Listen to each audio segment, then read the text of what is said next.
It's easy to give up. Hell it's yeah. easy. It's the easiest thing in the world to do. I'm done. I ain't going. But what's hard is going, yo, yesterday I got nothing from working as hard as I could. Nothing happened from that. I'm going to do the same thing again today, but I'm going to try to go harder. That's the hardest thing in the world. You may not see it now, but when he gets you on the other side of it, you're going to see exactly why it went that way. And you're going to be okay with it. But quit tripping during the process. Oh, Lord, why me? You ain't the only one. Oh, Lord, why me? You ain't the only one. If you don't fail, you're not even trying. I'll say it again. If you don't fail, you're not even trying. My wife told me this great expression. To get something you never had, you have to do something you never did. And then just breaking that down one step at a time and thinking, I don't deserve to be that man, but I can still do the things that can create it. And that also means that I have to go through the circumstances that would create that man, which means that if I have unbelievable big dreams and big goals, then I have to go through hard times. It's like hate. The hard times are a requisite for success. And so if you're going through hard times right now, it means that you're on the path to success. And it's not that you're on the wrong path. It's the feeling of being on the right path. The superpower of learning to be alone and enjoying it. Well, I think it's critical. And I do think that these times where you just think about things, just be alone and think about things are so rare these days. And I think during those rare times is when you really get to understand what you actually believe or don't believe. Because people will not see the truth. They will see what they want to see. I don't want to live like that. Good. And you will live exactly the way you live now, questioning who you are, wondering what is possible, wondering what you are capable of doing. That's how that looks. Or you can be me, which, am I happy? No, never really thought about it. Don't really care about it. Because all I really cared about was when I looked in that fucking mirror, I saw a piece of shit. Imagine walking out the door a loser. I'd rather die. I would rather die than be that loser guy. Think about that. Do you want to walk out that door a damn loser, or do you want to walk out the door a winner? I'll fight to the death. And sometimes I actually went close to death. It sounds crazy, but you got to give it that much if you want results. Otherwise, you'll be like everybody else. It won't get harder. Like, this is the hardest part. And so if you can just make it through this, everything else is downhill. It's not that the things that the dragons are going to slay aren't going to get bigger. They are. But you become so much more equipped to slay them back.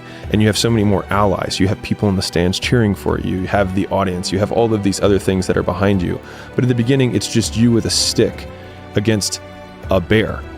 And arguably that fight is a harder fight to win than beating a dragon when you have a nuclear bomb and 6 nations behind you. Pull yourself together and quit tripping because you in the process.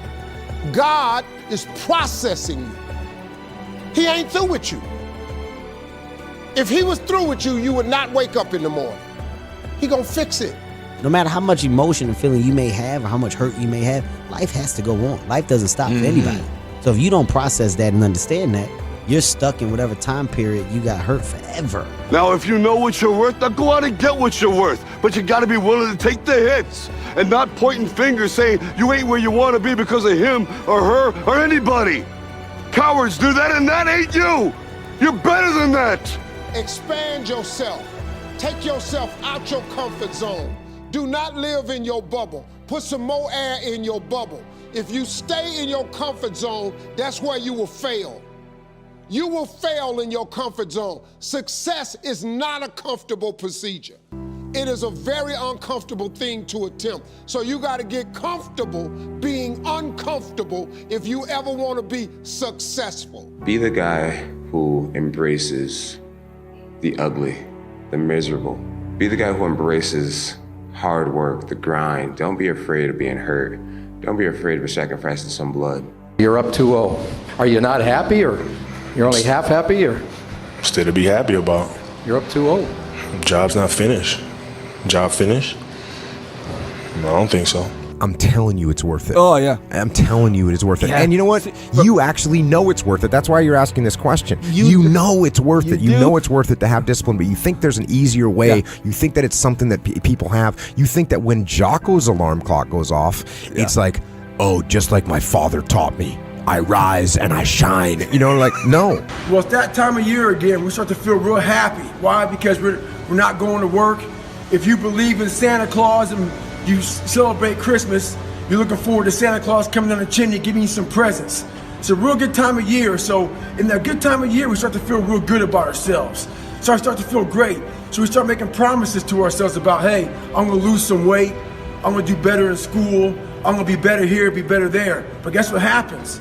The real Merry fucking Christmas happens when all of that noise is gone, it's quiet, and it's you against you, and now all those endorphins are gone. And I promise you made by getting up early and getting after it to go lose weight, study harder, guess what?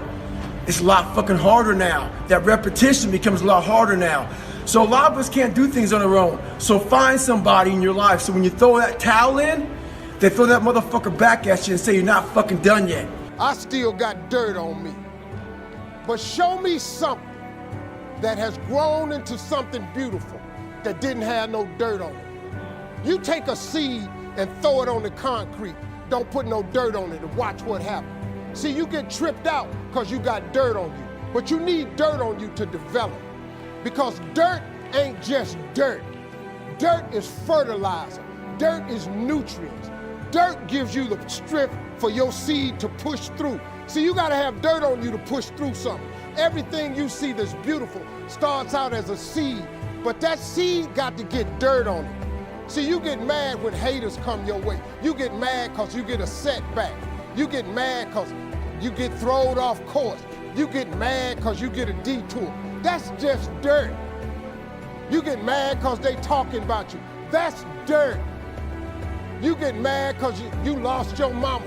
That's dirt. You got to have dirt on you to grow into what God got for you. You always have to be the person who roots for you before everyone else does. And it's usually a single clap in the auditorium for a very long period of time. People struggle to do things alone. And the path of the exceptional person is one of an exception, which means that you are not with other people. And rather than fighting that or bemoaning it, see it as an indicator that you're on the right path. Because if everyone else were cheering you on, then it means you're not in the right place, because it means you're just like everyone else, and that's not where you want to be.